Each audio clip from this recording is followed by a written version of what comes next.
This one's for dads. Hello, I'm the psychological fitness nana Lucy. Today I want to talk specifically to dads. Not about being a perfect father, not about getting every stage right, but about the small things children take in from you often before they have the words to explain it. The way that you look at them, the way you speak to their mum, the shop assistant, a stranger, or somebody who has just tested your patience. The way you handle a difficult moment and the way you come back. Because children don't need perfection, they need to know that you are theirs, that you're interested in them, that you are a safe place to come back to. And that's where the 5 daily habits of psychological fitness can be really helpful. They give us a way of thinking about the small, ordinary moments that build a relationship over time. Notice one belief. Let's begin with babies and younger children. Some dads quietly hold a belief that babies mainly need their mum and that somehow they're on the edges of a relationship in those early years. But babies need connection from the people who love them, including their dads. They need to see your eyes. They need to hear your voice. They need to feel your touch. They need to learn the shape of your face, the sound of your laugh, the way you hold them when they're unsettled. You do not need to do it exactly as their mum does it. In fact, you should not feel that you have to copy anyone perfectly. But take time to notice, to watch. Notice how their mum or another close caregiver comforts them. Notice the signs, the pauses, the routines, the little moments of eye contact, and then follow it with your own spin. Your child doesn't need a second version of somebody else. They need you. For dads of toddlers, one belief worth challenging is they don't really notice yet. Let me tell you, they notice everything. They're listening while they play. They're watching your face when you're annoyed. They're soaking up what respect looks like in the way that you talk to their mum, to other people, to the person serving you in the shop. And look, that can feel like a lot of responsibility, but it's also an opportunity. Because you don't need a lecture to teach a child what kindness looks like. You can show them. The second habit is to name feelings. Now, for lots of men, this may not have been modelled very much growing up. Perhaps you were taught to get on with it, to push through, to stay quiet, to not make a fuss. Boys don't cry. But children benefit enormously from seeing adults name ordinary emotions without being ruled by them. That might sound like, I'm disappointed that didn't work out. I'm feeling frustrated because we're late. I made a mistake there, I feel embarrassed, but I can put it right. You're not asking your child to take care of you. You're showing them that feelings can be named, managed and survived. For toddlers, this is especially powerful because they're still learning the language of emotions. They might not understand every word you use, but they understand the tone. They learn that being cross doesn't mean having to shout. They learn that feeling disappointment doesn't mean giving up. They learn that adults can feel strong emotions and still stay connected. For tweens, naming feelings becomes more personal. They may be watching you closely while pretending that they're not. Let them see you adapt when you get something wrong. Let them hear you say, I didn't handle that as well as I wanted to. I'm going to learn from that. I'm nervous about this, but I'm willing to give it a go. That gives them something much more useful than the idea that confidence means never doubting yourself. The third habit is stillness. Now, for lots of dads of younger children, stillness is often one of the most powerful gifts that you can give them. Read to them, play with them, play their games, not only the games that you like. Sit down and let them lead for a few moments. Watch the train track go round, listen to the long story about dinosaurs, the game, the friend at school, or the thing that happened in the playground. Not every moment has to be exciting. Children don't always need to be entertained. What they do need is attention. They need to feel that there are moments when they have all of you. And stillness matters when you're annoyed too.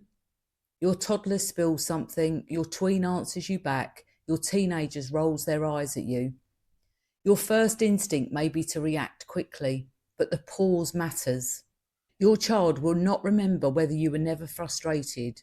They will remember what happened when you were. Can you take one breath before you speak? Can you lower your voice? Can you say, I'm getting frustrated, I need a moment? And if you get it wrong, can you come back? I was too sharp then, I'm sorry, let's start again. Children do not need to see a parent who never fails. They need to see that failure can be followed by repair. This is one of the most important things that you can teach them.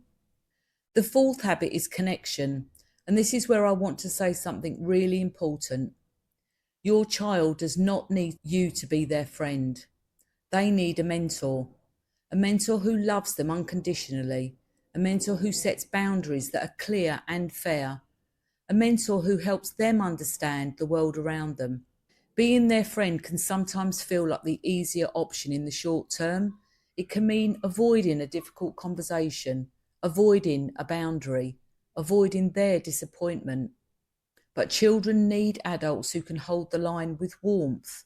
You're allowed to be upset, but I still mean what I said. I'm here when you're ready. That is love too. For a teenager, connection often has to become quieter. They may not want the big sit-down conversation. They may not tell you everything, but they will notice if you keep the door open. A lift somewhere, a cup of tea, a message saying thinking of you, a walk, watching something together, sitting nearby without insisting that they explain themselves. And for young adults, connection can mean allowing them to become independent. They're still growing, still trying to understand the world, still making sense of who they are and who they want to become, independent of you. They may need more space from you, but that does not mean they need less love. Their independence is not proof that you did something wrong. It's part of how they grow. Keep being available. Keep offering wisdom without making every conversation a lesson. Keep learning from them too. One of the most powerful things we can teach our children is what we learn from them. The fifth habit is to name the good stuff, and this is especially important for tweens, teenagers and young adults. Generic praise can be lovely, but it doesn't always land. You're amazing, you're my superstar. Of course we want to tell our children that. But sometimes children need to know exactly what it is you see. So name it. I admire the way you handled that. I noticed you kept going when it got hard. You were kind there, even though no one was watching. You have a way of thinking about things that surprises me. Tell them the details. Help them see the qualities that may be easy for them to miss.